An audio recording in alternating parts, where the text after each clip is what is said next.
Hi everybody, Armored Pants here, and I have another video for you. This one is how to bump up those stats, and this is a subscriber request video. Several of you asked me if you want to concentrate on it for a day or two on bumping up particular stats, how should you do it? And it's a very good question actually, because it's not as simple as it sounds, not as simple as it could be, because bumping up stats is somewhat complicated because there's several different stats, and but regardless of what type of stats you're going after, which we're going to discuss, you need to pick the right tank, right? And we're going to go through the criteria for that.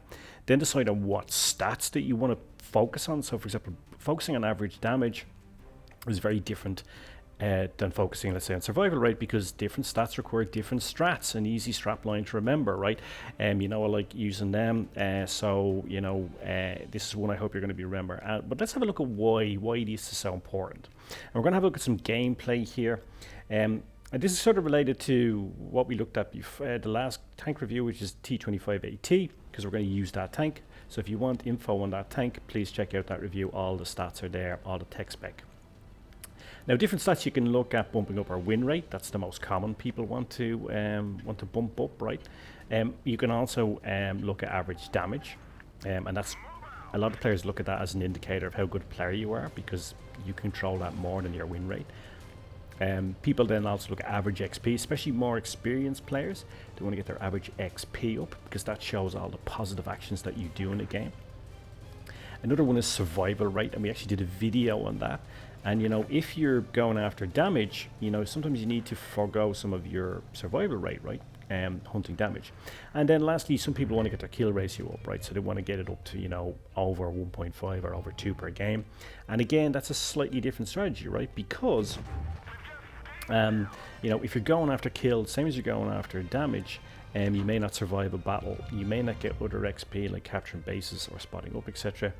You may get less damage, by the way, if you're going after kills, because you may decide to take a tank which is on low hit points to get the kill, rather than another shot which would deliver you far more damage, right? So this is what I'm saying. You need to decide beforehand what stats you're going after. But before that, let's look at the tank. You need to choose a tank which is going to be able to deliver statistics above what you currently have. So firstly, you need to set yourself benchmarks, right? So what you need to do is go into your profile, check your average damage, check your win rate, also check your average XP, check your number of kills per battle, right? Your average kill per battle, and survivability rate.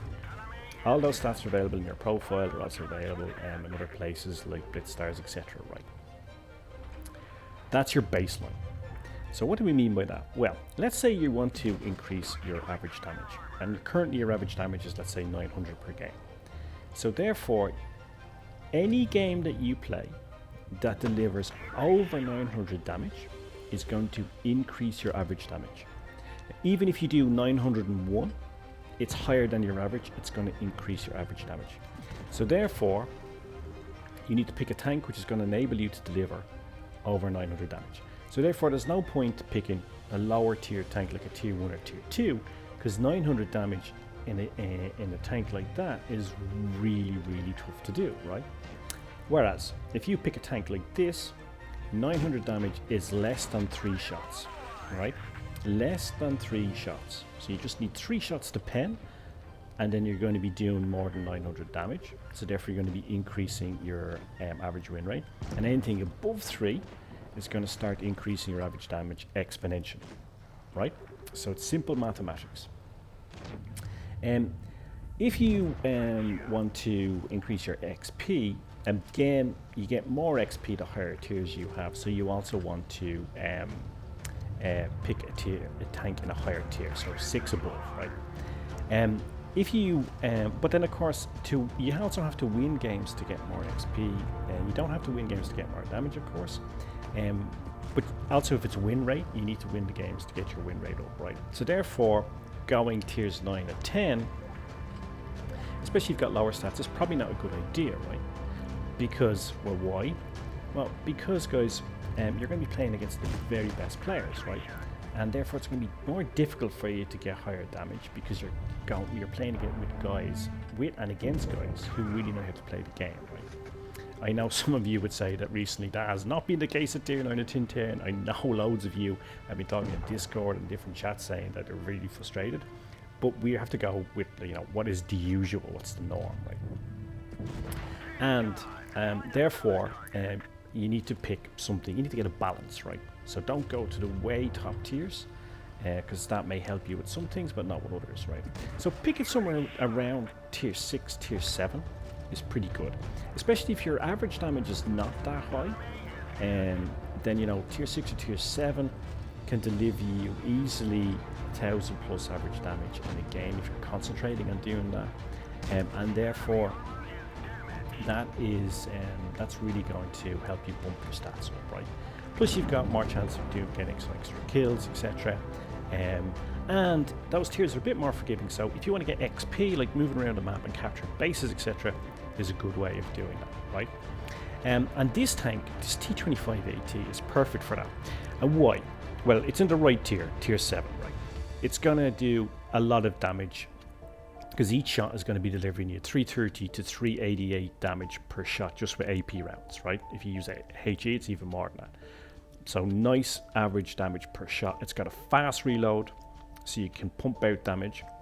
It's also fast and mobile, so it's going to get you around the map, so you can capture bases. You can even do spotting and stuff like that, right? So it's ticking a lot of boxes for you if you want to bump up your stats. Plus, it has some armor on the front.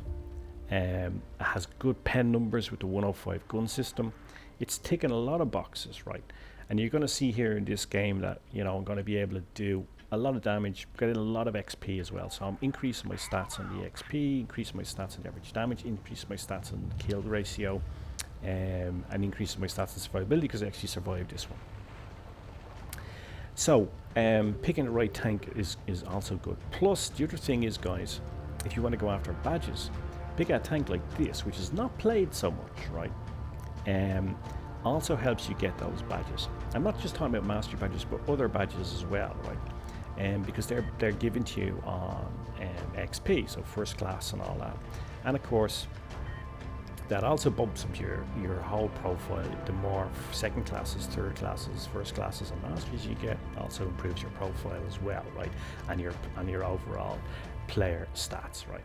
So here you can see I'm gaining XP here, right? I'm gaining XP, so I'm helping my average XP here. I've captured a base. By the way, capturing the base in a TD is also great, right? Because, you know, normally TDs don't capture they're not, I mean, they do, of course, but, you know, it's usually lights and mediums that capture the bases, right? Now we see, you know, open up fantastic fields of fire, and it's the mobility of the tank that opened up those fields of fire. If you're in a really slow-moving TD, if you're in an AT, like the British one, you would never be in this position, right? So that's why choosing the right tank. And then look at this reload, right? And just with standard AP rounds, they're getting a big roll there. So you can see already in this game, I'm to almost 1,000 damage. Then I got my first kill. I'm over 1,000 damage now, and I have one kill. And I've got decent XP already. And, you know, the game, we're still, you know, just at the start of the game. So already in this game, even if I got killed right now, if I wanted to increase my average XP, assuming we win, by the way, and increase my average damage, that's regardless of whether we win or not, I've already done that, right? So now I am up at 1.7k damage. So if my average damage was 900, I've already significantly made a contribution towards increasing that XP. Sorry, average damage. And in terms of the XP, whatever my base XP is, I'm definitely, my average base XP, I'm definitely increasing that now because I am capturing my second base in a TD, right? Now I'm coming around here, I'm going to get a kill. So what am I getting here? I'm getting more XP. A bit more damage as well, not a massive amount of damage, but it's also increasing my average damage, increasing my base XP average, and I also get another kill, so it's increasing my kill ratio per game as well. So I'm ticking a lot of boxes. Now, here's a decision I'm making. I'm ignoring the T71, I'm going after the IS-3. Why? It has a big pool of hit points, and I want to get more average damage. So I'm going to put a round into him and drop adrenaline. I'm just going to focus on farming damage from him, alright? Don't even mind if I don't get the kill. I want to farm damage. I want to pump up that average damage, right? Now the T71 is behind me. I don't care. I don't care if he kills me because I don't care about survivability. I want that damage, right? And I've delivered it, right? Now I'm also gonna take some punishment for him. Again, I could have reacted early, turned around to face him, but I didn't. I wanted that extra damage from the IS tree, from the big tier 8 hit pool point. And I also get an extra bit of bonus damage from him. This is what I mean about decision making. If you're going after average damage, then you behave differently than if you're going after something else, like number of kills. So probably killing the T71 would have been easier than killing the IS tree. But I wanted to pump up that average damage. So let's just summarize, guys. Think about what stats you want to go after. And remember, different stats, different strats, right? And that should dictate your actions during the game. Choose a tank that's going to allow you to do a number of things. But bear in mind, it's going to allow you at the tier and the tank type to bump up that average XP or average damage or average kills, whatever you're going for. Right? There's no point picking a lower tier tank if you want to get your average damage up if you have lower average damage, right? It's simple, it's basic mathematics. So keep those things in mind, right? Tank type, tier, your baseline stats, and then different strats for different stats, yeah? Simple. So I hope that helped. I hope you found it useful. I'm going to do another one on the decision making, a shorter one, again using the T25AT. I'll probably drop that in the next day or so, about in-game decision making. And this is when you particularly want to go after a mastery badge and how to change your actions during the game. So very similar theme to what we've done here. Hope you found it useful, hope you found it enjoyable, guys. And now, I guess all that remains for me to say is, as always, pants off.